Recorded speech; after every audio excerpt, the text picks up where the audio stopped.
Eu gostaria de compartilhar um pouco com vocês, assim, não é uma... Eu até aviso isso, né? Quanto mais em casa eu me sinto, menos obrigação eu sinto de pregar, né? Então eu não vim aqui para pregar uma mensagem. Eu quero compartilhar algo que seja, assim, da nossa vida, da nossa relação com Deus, da nossa experiência, aquilo que realmente tem sido a nossa busca, né? A nossa luta interna, no sentido de ver acontecer em nós o reino de Deus. A gente tem realmente uma perspectiva de entrar na dimensão do reino e viver uma vida de acordo com aquilo que é o propósito eterno de Deus para nós. Amém? Então eu queria convidar você a abrir sua Bíblia lá em Hebreus, no capítulo 11, e a gente quer conversar um pouco essa noite sobre fé. Né? Deus tem falado ao nosso coração, no nosso ministério, na nossa vida, muito sobre fé. E para que haja, assim, saúde de fé na vida da igreja. E até a gente vai ver no texto aqui, esse texto é um texto clássico, né, a respeito de fé. E para a gente poder, para que a igreja esteja bem fundamentada, né, em fé. Então, se eu posso contribuir com algo aqui com a vida dos irmãos, na vida dessa igreja, desse ministério, falando um pouco sobre fé, né? E aí, aqui a palavra de Deus diz em Hebreus, no capítulo 1, ora, a fé é o firme fundamento das coisas que se esperam e a prova das coisas que não se veem, porque por ela os antigos alcançaram bom testemunho. Pela fé entendemos que os mundos foram criados pela palavra de Deus, de modo que o visível não foi feito daquilo que se vê. Amém? Pela fé, Abel ofereceu a Deus mais excelente sacrifício que Caim, pelo qual alcançou testemunho do que era justo, dando Deus testemunho das suas oferendas, e por meio dela, depois de morto, ainda fala. Pela fé, Enoque foi trasladado para não vir à morte, e não foi achado, porque Deus o trasladara, pois antes da sua trasladação alcançou testemunho de que agradara a Deus. Ora, sem fé é impossível agradar a Deus, porque é necessário que aquele que se aproxima de Deus creia quem Ele é, e que Ele é o abençoador, o galardoador daqueles que o buscam. Amém? Graças a Deus. Então, é importante esse texto para a vida da igreja, porque ele coloca algumas coisas aqui que são muito fundamentais, são essenciais na vida da igreja. A nossa vida como homem e mulher de Deus, ela não se baseia naquilo que são os aspectos objetivos da nossa vida. Ela se fundamenta naquilo que são os aspectos subjetivos da nossa vida. O que quer dizer isso? Quer dizer que hoje, muitas vezes, os cristãos estão focando, né, a sua espiritualidade naquilo que é o comportamento, naquilo que são as estruturas, naquilo que são os métodos, naquilo que são as estratégias. Então, muitas vezes, a gente acha que uma vida bem-sucedida é aquela vida que encontrou a receita certa, da prática, do método, do endereço, da rotina. E, na verdade, Deus não olha para as nossas práticas, Deus não olha para a nossa metodologia, Deus não olha para a estrutura, né, organizacional da nossa vida, Ele olha para o nosso coração. Amém, amado? Então, Deus, Ele não está impressionado com as nossas ações, mas Deus está à procura das motivações do nosso coração. Não foi isso que ele falou lá quando Samuel foi ungir o rei Davi? Ele diz, olha, o homem de modo natural, ele olha a aparência, mas Deus vê o quê? O coração. Então é importante a gente entender que a fé é o aspecto subjetivo mais fundamental da nossa vida. A fé é o meio, né? É o intermédio, é o elemento intermediário entre aquilo que são as realidades invisíveis da nossa existência e aquilo que são as realidades visíveis. Um dos versículos clássicos da vida de um cristão, qual é? Nós somos salvos não pela fé. Nós somos salvos tá vendo como é que é fácil? Que eu fui esticando a conversa aqui porque eu sabia que se a gente esticar é assim que a gente responde no automático. Então, quando a gente tenta responder no automático, a Bíblia não diz que a gente é salvo pela fé. A Bíblia diz que a gente é salvo pela graça, mediante a fé, para boas obras. E se a gente não entender isso muito bem, a gente começa a achar que a fé é aquilo que eu faço para merecer a ação favorável de Deus na minha vida. Alguém está entendendo o que eu estou falando ou não? E aí essa fé deixa de ter o aspecto subjetivo né, de ser o elemento que conecta o que Deus fez com aquilo que eu vou fazer, e a fé passa a ser o que? A minha ação, para merecer a ação de Deus. Nós vamos explicar isso melhor. Então, nós somos salvos mediante uma ação de Deus. Não há ação do homem que o possa colocar numa condição favorável diante de Deus. Não há nada que o homem possa fazer que o torne merecedor daquilo que Deus fará. Amém, amado? Porque da nossa carne, daquilo que eu sou capaz de fazer, nada se aproveita, diz a palavra de Deus. Então é muito importante entender isso, porque se eu não entender isso, eu vou pensando que eu estou fundamentando a minha vida na ação de Deus, eu estou, na verdade, fundamentando a minha vida na ação de quem? Do homem. E é por isso que a vida de muita gente se torna o quê? Insuportável, insustentável. Quando a vida é insuportável, não é que não dá para tolerar, não. Ela é insuportável no sentido de que ela não tem o quê? Suporte, ela não tem fundamento, ela não tem sustentação.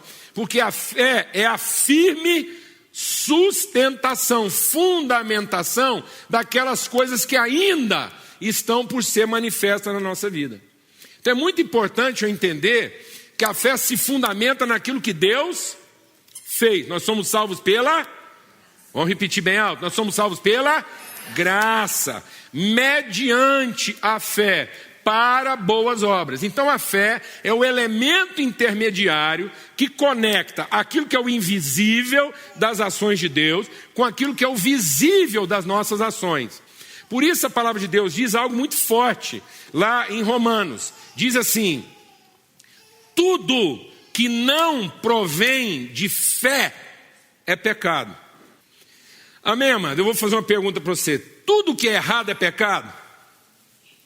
O que você acha? Tudo que é errado é pecado? É? Escrever borracha com X é pecado? Não, está errado, mas não é pecado. Escrever borracha com X não é pecado, só está errado. Amém, mano?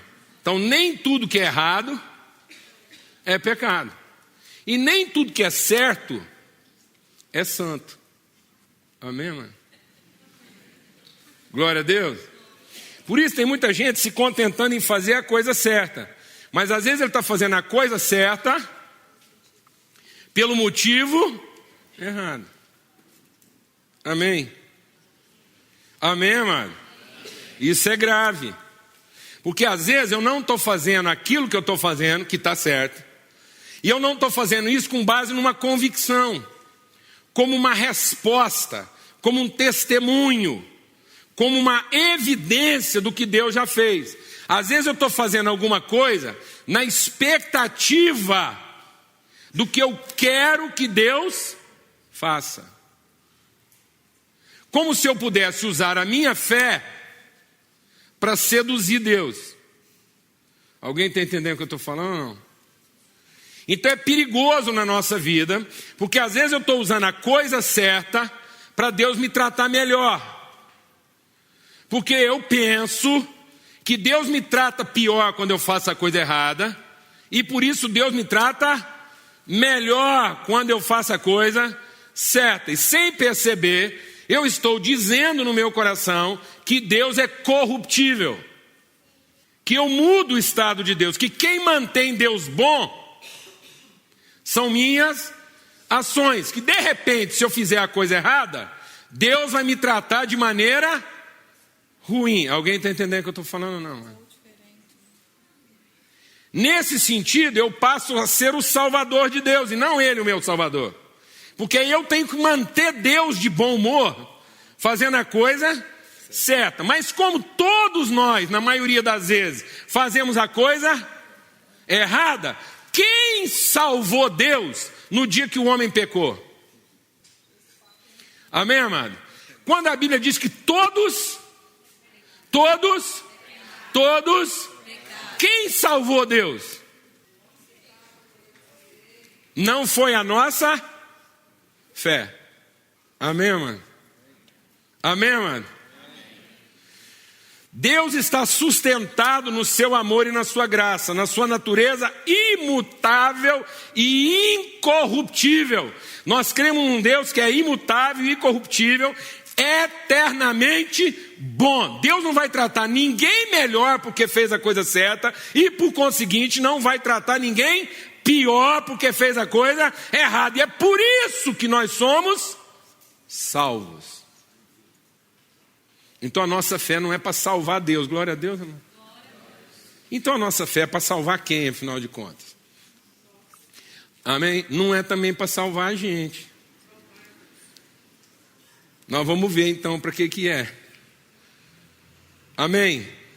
Então a palavra de Deus está dizendo assim: a fé é o firme fundamento das coisas que se esperam e a prova das coisas que não se veem. Por ela os antigos alcançaram bom testemunho. Por que as pessoas alcançaram bom testemunho? Porque eles entenderam pela fé que as coisas são criadas pela palavra de Deus, de modo que o que é visível não é feito a partir de outra coisa visível. O que é visível é feito a partir de uma realidade invisível pela palavra de Deus. De modo que sem fé é impossível agradar a Deus. Essa palavra está dizendo que sem fé não é difícil. Sem fé não é proibido. Sem fé é impossível. A pessoa pode se esforçar, ela pode tentar, ela pode fazer o que for, mas se ela não estiver sendo movida de fé, ela nunca vai ter uma relação agradável com Deus.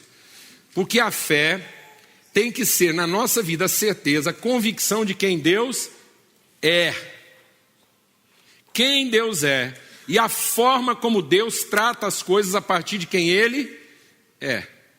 Essa é a fé. Então a nossa fé foi gerada a partir daquilo que nós vimos Deus fazer. Nós conhecemos a Deus a partir daquilo que Ele fez por nós. Quando Deus ofertou o seu Filho a nosso favor, nós começamos a conhecer quem Deus é, porque Cristo, sendo a oferta de Deus, é a perfeita imagem de quem Deus é. Então, a ação favorável de Deus, a ação da graça de Deus na nossa vida, gerou em nós uma fé. Essa fé, então, não é uma confiança que eu tenho do que Deus fará. É uma convicção que se forma na minha vida a partir do que Deus fez. Amém, mano? Porque tem gente achando que fé é a expectativa do que Deus fará. E fé não é a expectativa do que Deus fará. Fé é a convicção, é a consciência, é a forma do pensamento. Então fé, amado, deixa Deus ministrar o seu coração. Isso é tão forte na nossa vida, daqui a pouco você vai entender isso melhor. Isso é tão forte na nossa vida que tem gente que acha que a fé, ela está mais para uma paixão alucinada, para uma coisa cega, para uma entrega assim, irracional, do que para inteligência, consciência, entendimento. A fé, amado, não é uma forma burra, não é uma forma alucinada, apaixonada, cega. Fé é a forma mais sublime de inteligência. É a forma mais elevada de entendimento. É quando finalmente toda a minha maneira de pensar e de agir está orientada, está balizada, está determinada pelo conhecimento que eu tenho de Deus. Eu tenho uma tal convicção de Deus que essa fé produz em mim a paz, a segurança e a estabilidade que eu preciso. Então é pelo conhecimento de Deus que eu não sou ansioso quanto ao dia de amanhã. É pelo conhecimento do amor de Deus e da graça de Deus manifesta a mim que a minha vida está calcada em quê? Em esperança. É que eu não me desespero. Então muitas pessoas, por não entender isso, estão confundindo fé com uma devoção muito forte. Então muitas vezes as igrejas hoje estão cheias de devoção, cheias de paixão por Deus, cheias de expectativa do que Deus fará, mas não em um conhecimento. Isso é tão forte que a palavra de Deus diz nos profetas o seguinte: por acaso, quando o Filho do Homem vier na sua volta, encontrará o quê? Fé na terra? Então presta atenção no que Deus está falando aqui. Os templos hoje estão se enchendo, as religiões estão se multiplicando. Para formar uma grande religião, para ter uma multidão de pessoas numa reunião religiosa, não é preciso fé. A maior manifestação religiosa e espiritual do mundo, que é o encontro lá dos hindus ou o encontro dos muçulmanos, não é movido pelo quê? Pela fé. Aquilo não é fé. aquilo é uma devoção muito forte. Então ninguém tem dificuldade de ter uma devoção a uma figura de Deus. Todo homem imagina uma figura de Deus e é devoto dessa figura, e a ideia que esse homem tem é todo tipo de culto e oferta e rito religioso que ele precisa fazer para controlar o poder do Deus que ele é devoto.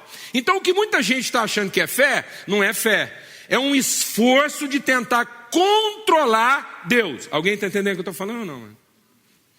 Eu vou falar duas palavras para você aqui agora. E você vai me responder rapidamente qual dessas duas palavras você identifica com fé.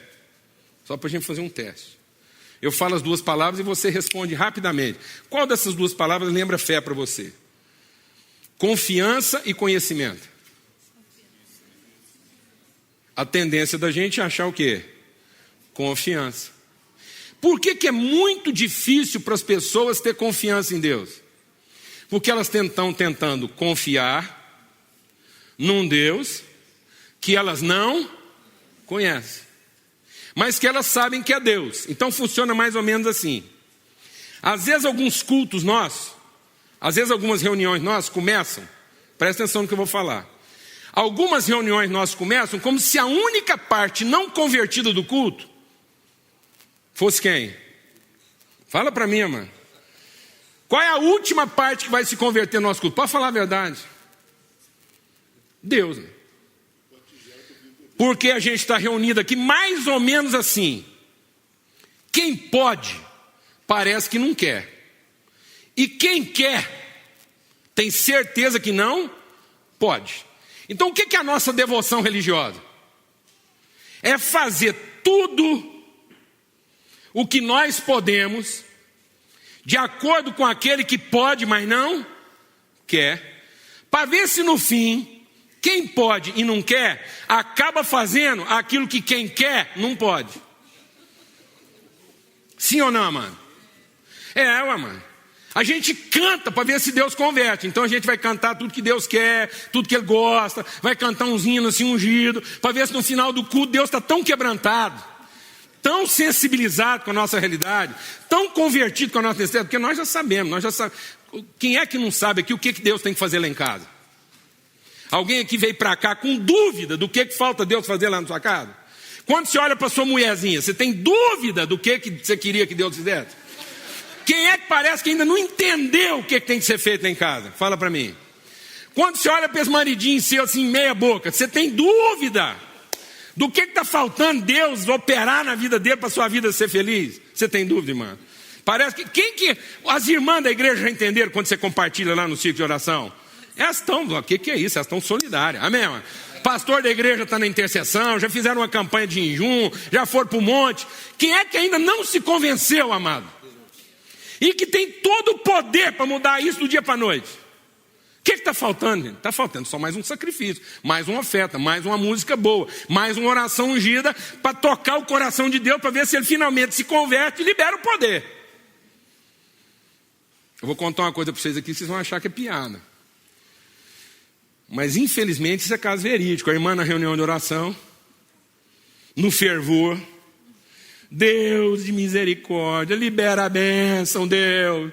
Deus de poder, Deus de amor, libera a bênção, Deus, deixa de ser ruim. Amém? Porque é mais ou menos como é que a gente se sente. A gente se sente assim, mas Deus, o que o Senhor está faltando, Senhor, para entender que não dá para passar de amanhã, que eu não vou dar conta, que está certo que está escrito lá na Bíblia, que isso só manda as coisas, que eu dou conta de suportar, mas algum anjo aí estava bêbado na hora que ele trouxe a minha tribulação. Alguém aqui sabe o que eu estou falando ou não? Por quê, amados? Porque nós estamos confundindo devoção, obsessão e expectativa com fé. Nós estamos achando que fé é um desejo muito forte, movido pela confiança que nós temos de que Deus é capaz de fazer exatamente aquilo que a gente precisa que Ele faça. Alguém está entendendo isso aqui ou não? E isso não é fé. Porque fé, meu irmão, não é para que Deus faça. Fé é para que eu faça conforme eu vi Deus fazendo. Fé não é para que Deus ame a minha família e faça por ela o que Ele ainda não fez. Fé é para que eu possa fazer pela minha família segundo o que Deus já fez por ela. Amém, amém? Fé não é para que Deus transforme a minha mulher. Fé é para que eu consiga amá-la do mesmo jeito que Deus a ama, enquanto Ele ainda não coloca ela do jeito que eu gostaria. Glória a Deus, amado. Glória a Deus, amado. Porque quem ama um amigo não tem virtude.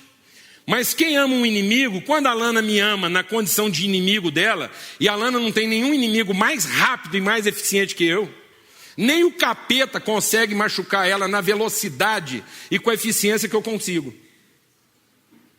Então, quando ela me ama, ela está movida de quê? De fé.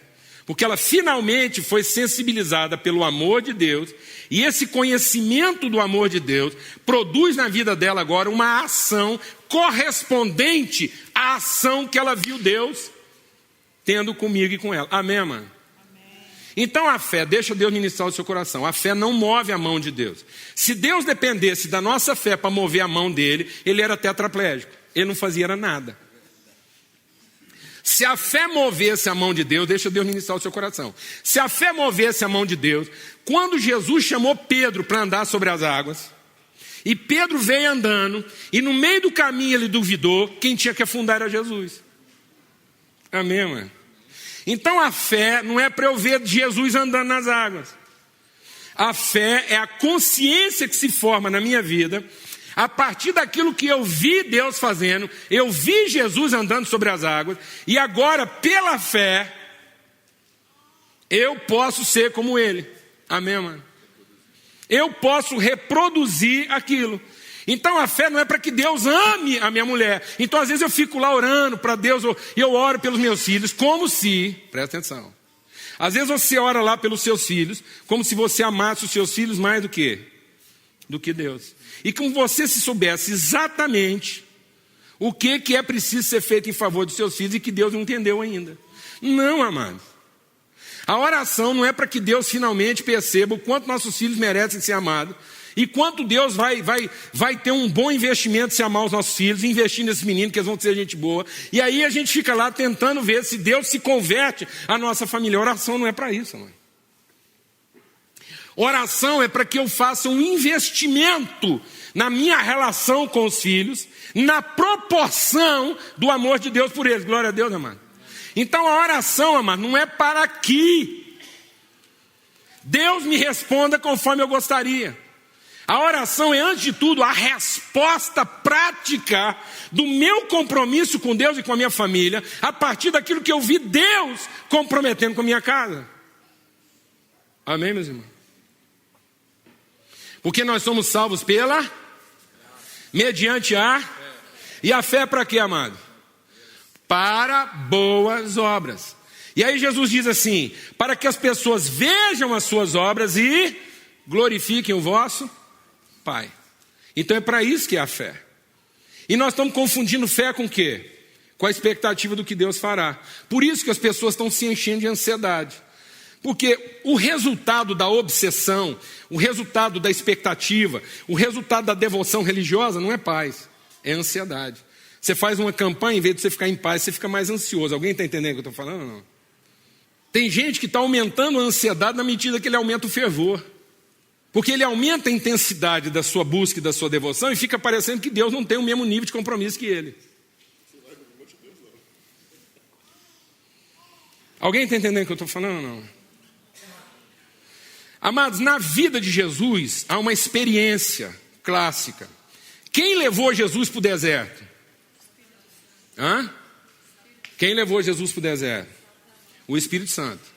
O Espírito Santo levou Jesus para o deserto para ser tentado pelo Satanás. Quem levou Jesus para o monte? O Satanás. Quem levou Jesus para o templo? O Satanás. Então fica parecendo que é o contrário, né? Quando a gente tem algum tipo de dificuldade na vida e no deserto, a gente pensa quem levou a gente para o deserto? O Satanás. E que Deus vai levar a gente para onde? Para o monte. Porque hoje as pessoas, quando Satanás levou Jesus para o monte, foi para quê? Lá em Lucas capítulo 4, o que foi? Ele levou Jesus para o monte para quê? Para resolver as coisas dele da forma mais fácil. Alguém está entendendo o que eu estou falando ou não, mano?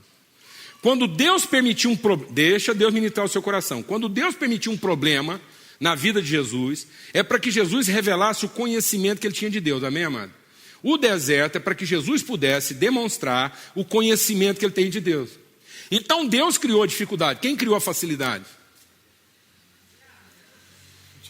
Então, às vezes, deixa Deus ministrar o seu coração. Às vezes, na nossa vida, a gente fica com a sensação que o Satanás cria o problema e que nós temos que usar a nossa vida e a nossa fé para quê?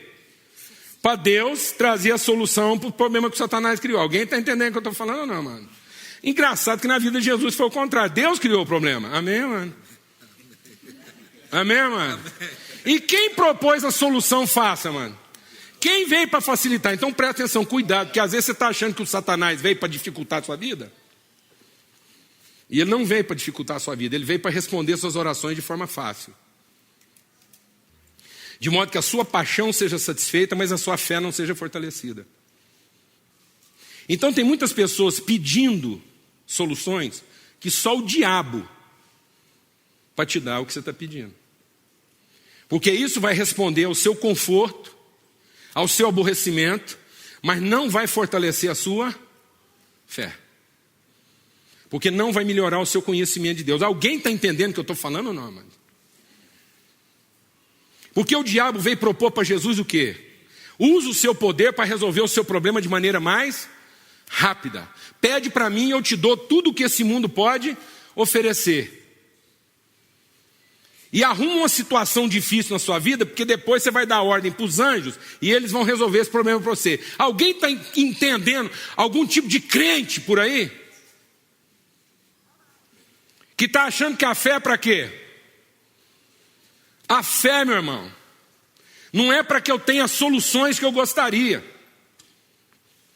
A fé é para que eu enfrente as dificuldades de maneira própria, como Jesus enfrentaria.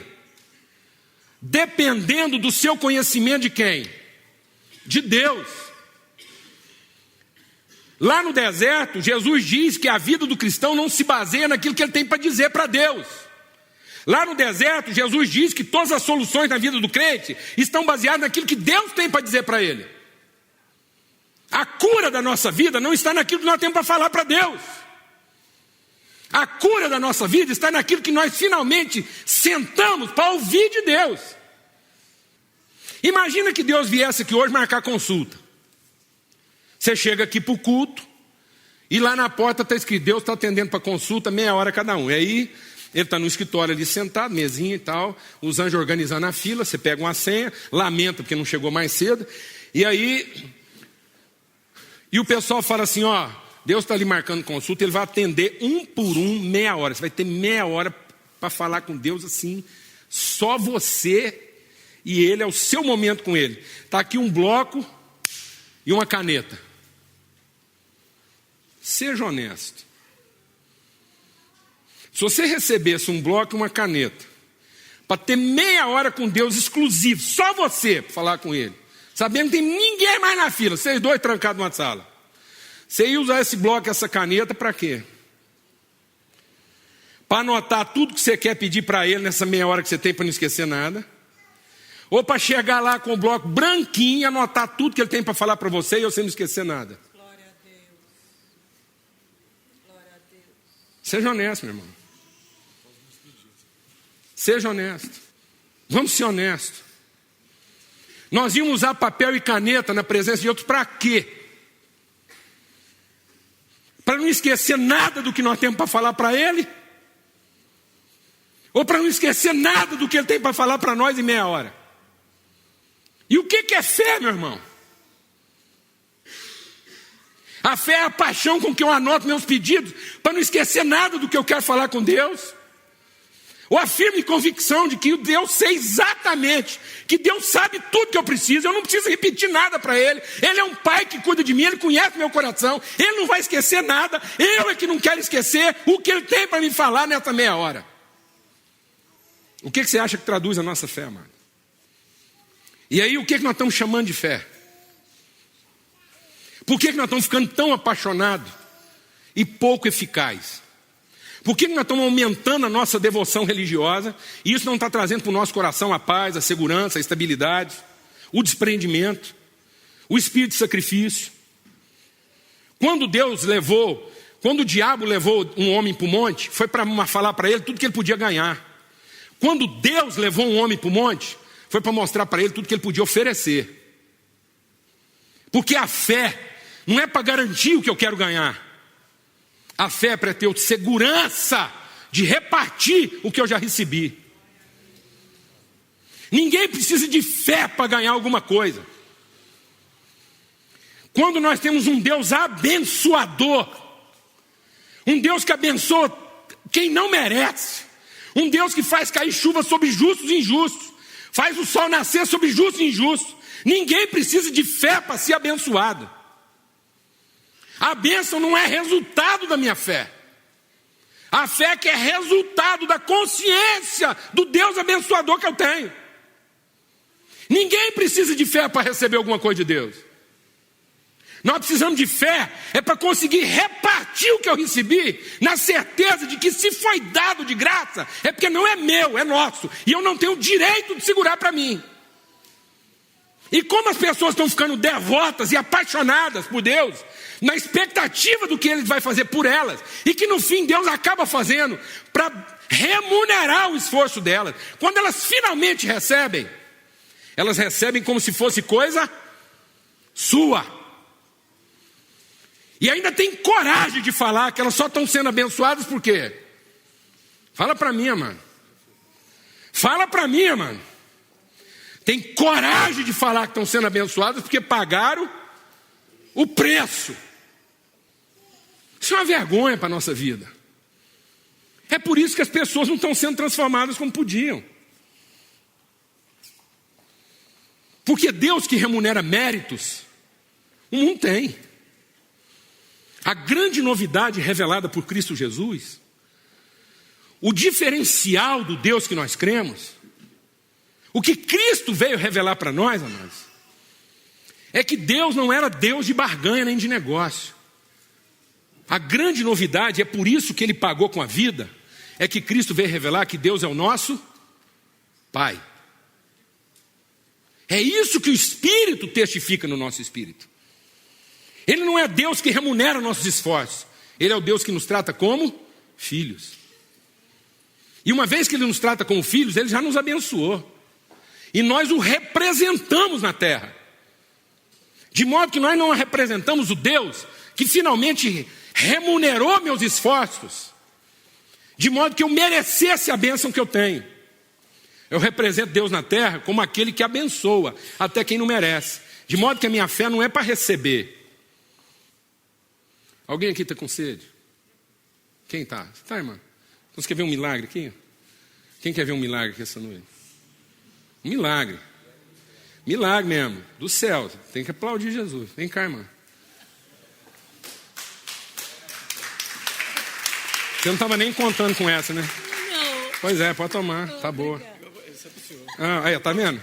Tá vendo o que é a fé? Mal repartir, já estou recebendo multiplicado aí, ó. Amém. Amém? Tá boa? Tá ótimo. Pode ficar para você. Obrigada. Glória a Deus. Por que o povo fala assim, nós não estamos vendo milagre? Eu vou te falar por que nós não estamos vendo milagre. Porque você sabe quem são os maiores procuradores de milagre hoje em dia? Vou te falar. Os crentes. E milagre não é para crente, mano. Milagre é para nos curar da incredulidade. Porque tendo visto Deus fazer um milagre na nossa vida, agora nós somos o quê? Agente de milagre. Nós não somos mais os que recebem. Nós somos espírito vivificante. Nós somos os que abençoam. De modo que a fé na vida do cristão não é mais para ser abençoado. A fé é para ele ter coragem de repartir o que ele recebeu. Glória a Deus, amado. porque ele é administrador do que é nosso e não do que é meu. Mas quando eu tenho uma visão de mérito, que eu rezei, que eu fiz isso, que eu fiz campanha, então quando eu finalmente me apodero daquilo, aquilo é de quem, amados? É meu por direito. Por isso a palavra de Deus fala que nos últimos dias, essa crise de fé trabalha na proporcionalidade da iniquidade. E porque a iniquidade está multiplicando no mundo, o amor está se esfriando de quase todos os corações. E iniquidade, amado, não é maldade. Você sabe o que está aumentando no mundo? Não é gente ruim. Eu vou te falar o que está aumentando no mundo e por isso o amor está acabando. Você sabe por que o amor está acabando? Porque está aumentando o número de gente boa que merece alguma coisa. Você sabe por que um casal separa, mano? Vou explicar por quê. Porque um deles é bom o suficiente para largar aquela mulher que ele não merece. Alguém está entendendo o que eu estou falando ou não, mano? Então o casal não separa porque tem um que não presta. O casal separa porque tem um que é bom demais. Alguém está entendendo o que eu estou falando? Não, mano? Porque geralmente quem pede para separar não é a parte ruim. Quem pede para separar é a parte boa. Alguém está entendendo o que eu estou falando? Não. Não é? Porque ele é bom demais para merecer uma encrenca daquela. Ele tem que procurar uma coisa melhor, cuidar da vida dele, para ficar perdendo tempo com um estrupice desse. Porque quem se separa procura o quê, amado? Seu próprio interesse. Porque está movido de fé? Não, amado, porque está movido de paixão, de direito, de um pensamento muito favorável ao seu respeito, a ponto de achar que merece ser melhor tratado. Por isso que ninguém se ofende com o que as pessoas fazem de errado com ele. Você sabia que você não se ofende com o que as pessoas fazem de errado com você? Não é, mano. A gente não fica ofendido porque alguém fez alguma coisa errada com a gente. Porque se a gente fosse assim, essa pessoa tão sensível para coisa errada, a gente era sensível para os próprios erros, vivia de joelho, clamando misericórdia, misericórdia, misericórdia. Você sabe por que a gente é pessoa melindrosa, susceptível, ofende com qualquer coisa? Eu vou te explicar por quê. É porque a gente já faz a contabilidade e percebe que se dedicou, se esforçou, se empenhou, fez o melhor e o outro não está te tratando à altura. Então, no fim, a gente não se ressente do mal que o outro fez. A gente se ressente do fato que o bem que nós fizemos não está sendo remunerado como a gente merece. Então, ninguém fica magoado porque o outro é ruim. Todo mundo fica magoado porque se acha bom. E é porque a gente se acha bom e merecedor de alguma coisa que o amor está esfriando. E à medida que o amor se está esfriando, nós não vamos achar mais o quê? Fé na terra. No entanto, nós vamos achar muito o quê? Devoção, muito fervor religioso, muita paixão. Os templos vão continuar enchendo, as pessoas vão continuar adorando, e elas vão continuar louvando, e elas vão continuar jejuando, e elas vão continuar lendo a Bíblia, porque isso está lá em Isaías 58. O que está lá em Isaías 58? Sabe qual é a indignação que eu tenho com o meu povo? Sabe qual é a abominação da minha gente? É porque eles não se cansam de ler minha palavra, eles não se cansam de pedir meu conselho, eles não se cansam de jejuar, eles não se cansam de cantar louvores, eles não se cansam de dizer que amam os meus ensinamentos e querem andar no meu caminho. No entanto, eles vivem falando para mim que as coisas não estão funcionando do jeito que eles gostariam. E até agora o meu povo não entende por que as coisas não estão funcionando como eles gostariam. Por que eu não dou para eles as respostas que eles tanto desejam? Sabe por quê? Porque enquanto eles fazem todas essas coisas, de ler Bíblia, de ir para o monte, de jejuar, de cantar, de dizer que ama a minha palavra e quer ouvir meus conselhos, cada um vive por conta do seu próprio interesse. Não há ninguém que se ocupe do outro. Porque fé, meu irmão, não é para minha salvação. Fé é para a salvação de quem? Do outro. Amém, mano? Fé é para que eu faça algo conforme eu vi Deus fazendo, para que através de mim alguém veja como é que Deus faz. E se liberte da incredulidade dele, como eu fui liberto da minha. Então fé é para que eu consiga fazer alguma coisa nessa vida que não é comum. Que só quem viu coisas invisíveis consegue ver. Então eu vi uma realidade que não é naturalmente visível. As pessoas não veem isso naturalmente. E aí eu vou conseguir fazer algo, eu vou materializar uma realidade que não é comum. Amém? Porque eu estou movido de quê? De fé. Agora o que está acontecendo? O povo está achando que fé vai do visível para o visível. Que fé é o seguinte: eu vi a casa do meu vizinho e eu quero uma casa igual ou melhor. Né? Eu só preciso o quê? Ter fé. Glória a Deus, amado. Então minha fé está baseada em quê? Fala para mim, amado. Eu vi a família da minha amiga, tanto que o marido gosta dela, trata bem, os meninos é tudo bem educado, estuda em escola boa, então agora eu vou usar minha fé para quê? Para ter o visível do visível, não, amados. A fé não é para ter o visível do visível, a fé é para ter o visível do invisível. Eu vi Jesus conseguir ser feliz sem casa. Glória a Deus. O mundo não está acostumado a ver gente ser feliz sem casa. Glória a Deus, irmã. Amém? Mas pela fé eu vou materializar isso. Amém, meu irmão?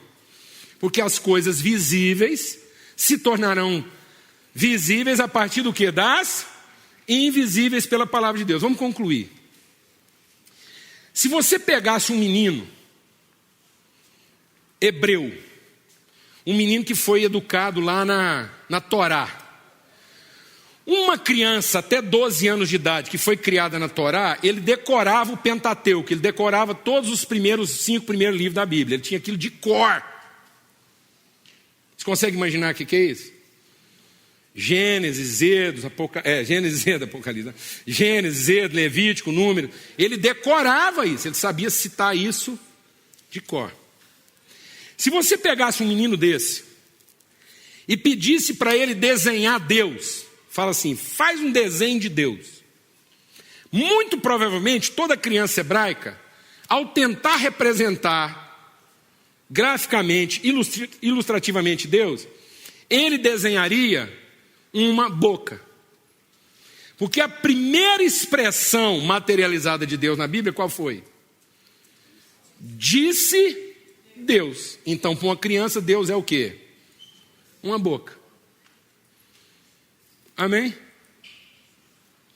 E se ele tivesse que desenhar um homem, provavelmente ele desenharia um nariz, porque Deus soprou nas suas narinas. Inspiração.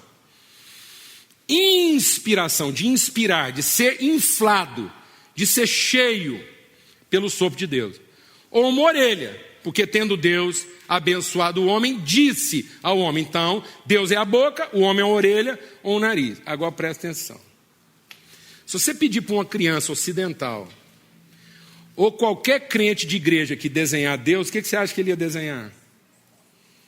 Que Deus é a orelha. E nós somos o quê? A boca. Porque a gente acha que as coisas vão acontecer na nossa vida a partir daquilo que eu falo e Deus escuta.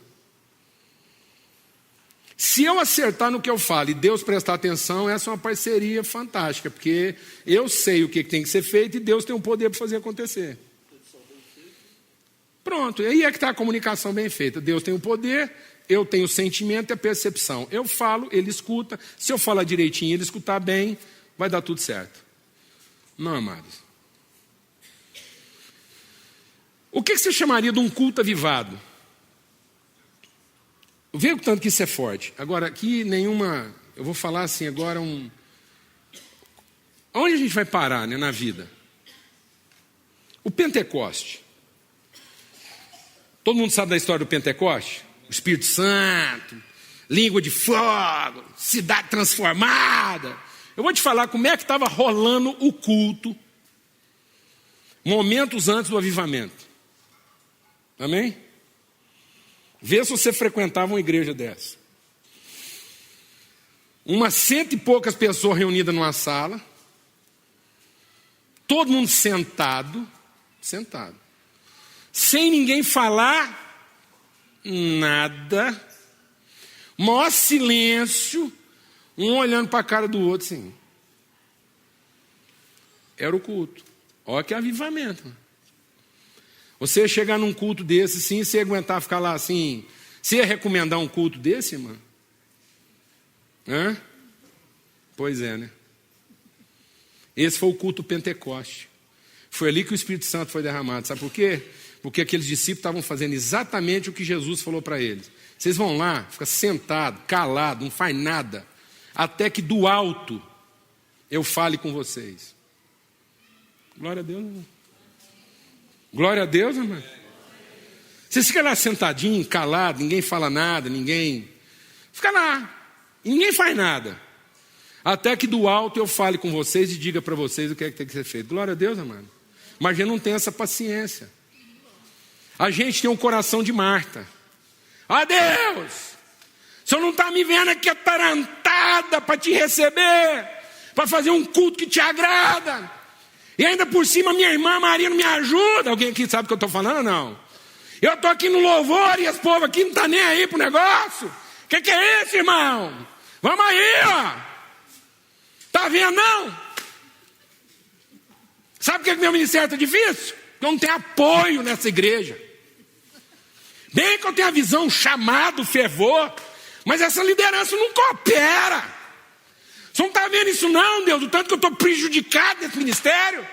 Você não vai ter dó de mim trazer um avivamento aqui não? Repreender minha irmã que fica aí sentada, não faz nada?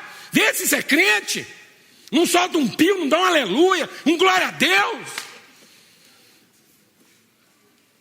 Jesus falou para Marta, calma Marta, você está preocupada com coisa demais. A sua irmã Maria escolheu a melhor parte, que é primeiro sentar e ficar ouvindo. Antes de sair fazendo. Glória a Deus. Não. Glória a Deus. Porque é quando eu sento para ouvir Deus que isso gera em mim o quê? Fé. Para que a hora que eu for fazer, eu não faça na expectativa de como é que Deus vai me recompensar. Mas eu faço na certeza de que vai funcionar, porque eu vi Deus fazendo desse jeito. Eu estou fazendo exatamente como eu vi Deus fazendo. Glória a Deus, amado. Eu me tornei um representante, eu me tornei uma expressão visível daquilo que é invisível e que só pode ser visto pela fé. Amém. Em nome de Jesus, eu espero que essa palavra traga esperança no seu coração. Traga paciência, longanimidade, perseverança. Que isso contribua para que a sua fé seja desenvolvida. A palavra de Deus diz que nós precisamos desenvolver nossa fé. 1 Pedro diz que nós temos que desenvolver nossa fé, nós temos que acrescentar nossa fé conhecimento, porque senão nós vamos ficar míope. Tem muita gente vivendo de uma fé que é só para levar ele para o céu. E ele não desenvolve a sua fé. E quando ele não desenvolve a sua fé, ele só enxerga o que qualquer um pode enxergar até sem fé. Então nós temos que amadurecer, nós temos que desenvolver, nós temos que acrescentar conhecimento, exercitar essa forma de entendimento. Fé é uma maneira de pensar. Fé é uma forma de consciência. Fé é um tipo de entendimento que se estabelece na nossa vida, a partir do conhecimento que nós temos de Deus. Fé é uma certeza inabalável e não uma expectativa muito forte. Fé é uma convicção muito firme, não um desejo muito ardente. Amém, amados? É a certeza de que nós estamos sustentados por Deus. De modo que agora a nossa fé contribua. Isso é tão forte na vida das pessoas que elas perderam o sentido da fé relacional. Tem muita gente achando que a fé é para salvar quem? A si mesmo. Sendo que na verdade a fé é para salvar quem, amado? Os outros, do mesmo jeito que eu fui salvo. Glória a Deus, amado. Por isso que o espírito da minha fé é crer e por isso falar. Isso é tão grave na vida da igreja, presta atenção, mano. Isso é tão grave na vida da igreja hoje, que nós pegamos um dos versículos mais clássicos de salvação e transformamos ele na coisa mais equivocada que a nossa fé podia absorver. A gente pega Romanos 10, que diz assim: a palavra está muito perto de ti, da tua boca e do teu coração. Se em teu coração creres e com a tua boca confessares, será salvo. Porque com o coração se crê para a justiça e com a boca se faz confissão para a salvação. Aí nós transformamos isso, que é um princípio, que é uma filosofia, isso é uma filosofia de vida. Nós transformamos isso numa metodologia de salvação. Presta atenção no crime que nós estamos cometendo. Aí a gente pega isso como metodologia de salvação. Nós não estamos interessados na relação e nem na consciência que vai se formar na pessoa. Nós queremos apenas que ele cumpra o rito literal para ter certeza de que ele está salvo. Presta atenção, a gente fala assim, ó, Você crê? Crê. Então fala. Se você falar, você vai ser salvo, porque se você não falar, você não está salvo. Aí o que eu faço? Eu faço uma coisa que é pela fé, que é pela graça, mediante a fé, e transformo uma coisa pela fé. De modo que daqui para frente, aquele cara não foi salvo pelo que Cristo fez por ele. Ele foi salvo pela confissão que ele está fazendo em favor de Cristo. No fim, o salvador dele se torna quem? Ele mesmo. A confissão dele, amado, nunca foi para que ele seja salvo. A palavra está dizendo o seguinte: se você crê no seu coração, no coração se crê para a justiça. E a confissão, amado, é a confissão do salvo. De modo que a minha confissão não é para a minha salvação. A minha confissão é o meu primeiro testemunho de que, como pessoa salva, eu estou compromissado com a salvação do próximo. Porque o espírito da fé é eu criei no que Deus fez por mim, e agora estou falando em favor de quem? Do próximo. De modo que eu creio na minha salvação, que foi segundo o que Deus disse, e agora falo para salvar quem, amado? O outro. Amém, meu irmão? Amém. Glória a Deus. Glória a Deus. Santidade. Santidade hoje a gente lê lá: busque a paz, a santificação, no que depender de vocês, tenham paz com todos os homens. Busque a paz e a santificação, sem a qual santificação ninguém verá o Senhor. Aí a gente pensa que santidade é para quê? Fala para mim. Muita gente pensa que santidade é para ver Deus. Não é? A gente fica ensinando os jovens que sem santidade eles não verão a Deus. Ora, me responda uma coisa: como é que uma pessoa pode ser santa sem ter visto Deus? Baseado em que ele está sendo santo? Como é que alguém consegue ser santo sem ter visto Deus? Então vou te fazer uma pergunta: santidade é para ver Deus ou é para que Deus seja visto? Hã? Então a minha santidade, pronto, é porque eu pus a mão aqui. Santidade não é para que eu veja Deus. Santidade é o compromisso que eu tenho com Deus e com as pessoas, para que através da minha santidade, Deus possa ser visto da mesma forma como eu vi. De modo que santidade não é para garantir o meu direito de ver Deus. Santidade é para garantir o privilégio do meu irmão de ver Deus. Porque se eu não for santo, é porque nem eu vi, e quem não viu vai continuar sem ver. Então para que você tem que ser santo lá no seu casamento, mano? No seu namoro, por que o jovem tem que ser santo no namoro? Para ele ver Deus? Não, mas se você ainda não viu Deus, você não vai conseguir ser santo no seu namoro. Mas se você viu Deus, você vai conseguir ser santo no seu namoro, porque você vai querer que sua namorada veja Deus do mesmo jeito que você viu. Então você não vai encontrar com a sua namorada lutando contra ela, para depois do encontro com ela você continuar vendo Deus. Você vai encontrar com a sua namorada lutando contra você, para você não atrapalhar ela de ver Deus enquanto você está com ela. Glória a Deus, amado. Você garantir para ela a condição de ver Deus. Você vai lá encontrar com sua namorada e fala: hoje, pela fé, aqui a mulher vai ver Deus. Glória a Deus. Não? Amém. Amém. A hora que eu sair da casa dela, ela vai falar: gente, não é que eu vi Deus aqui hoje? Vi como é que Deus fala, como é que Deus abraça, como é que Deus beija. Glória a Deus, amado. Amém. Amém, irmão? Aleluia.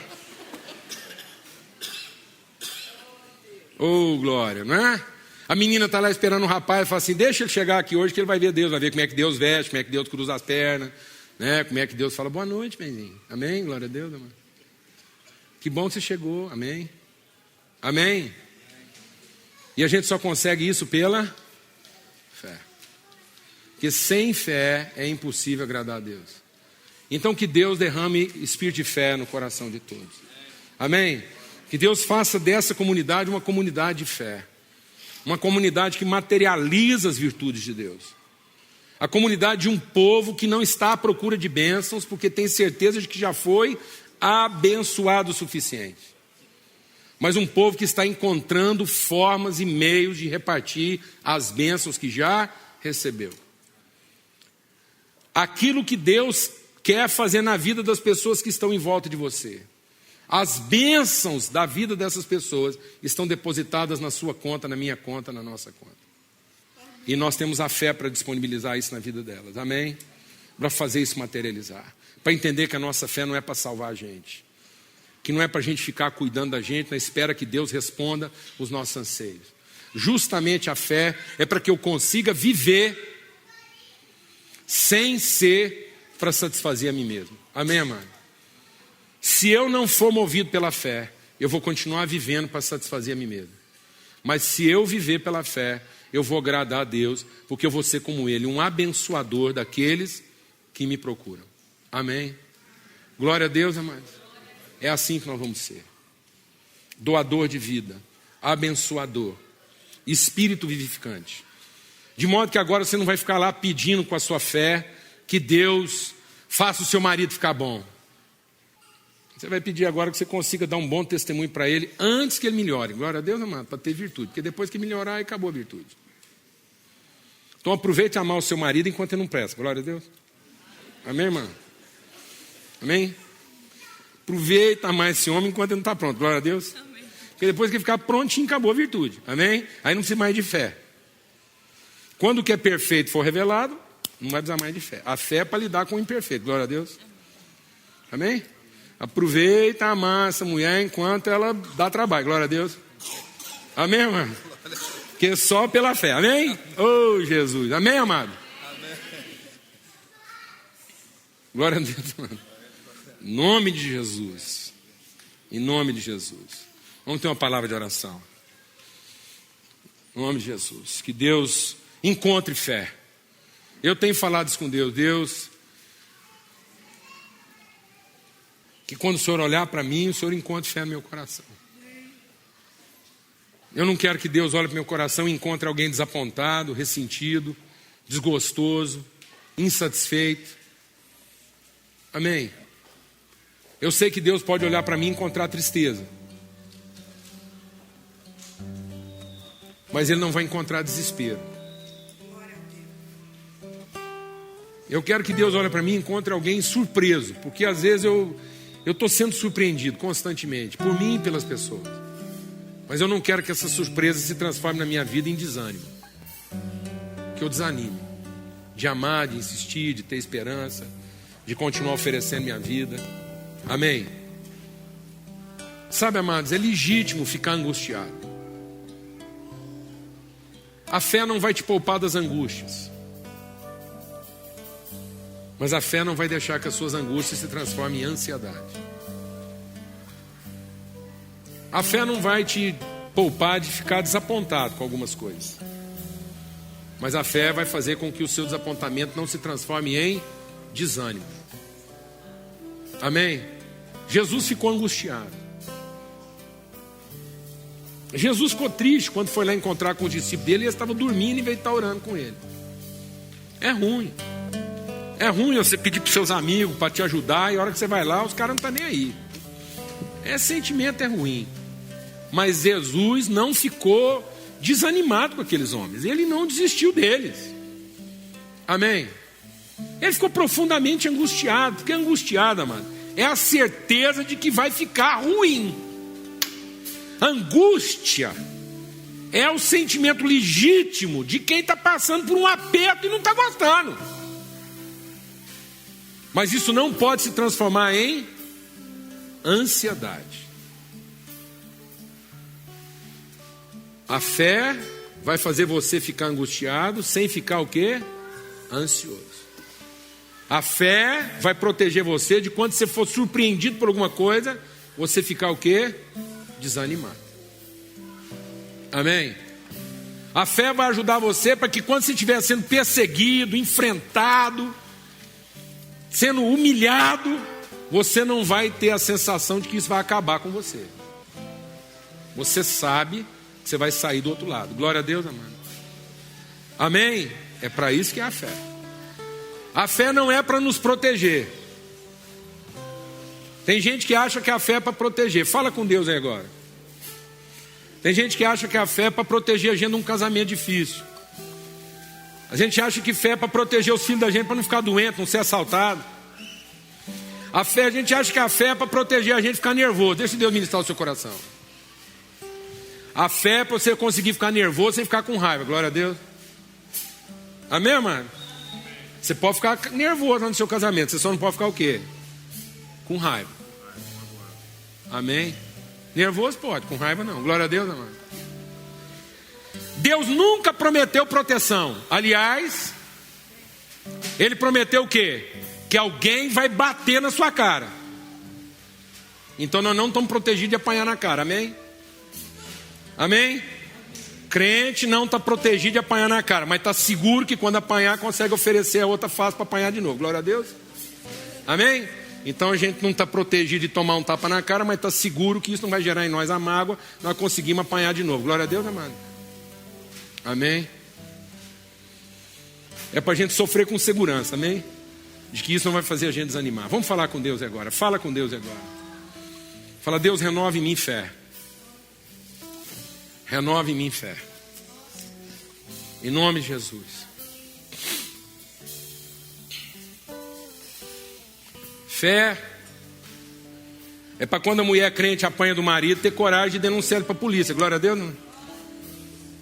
Amém? Porque sabe que ele precisa de tratamento. E porque não tem medo de ficar sem ele. Glória a Deus, mano. Amém, mano. Aleluia.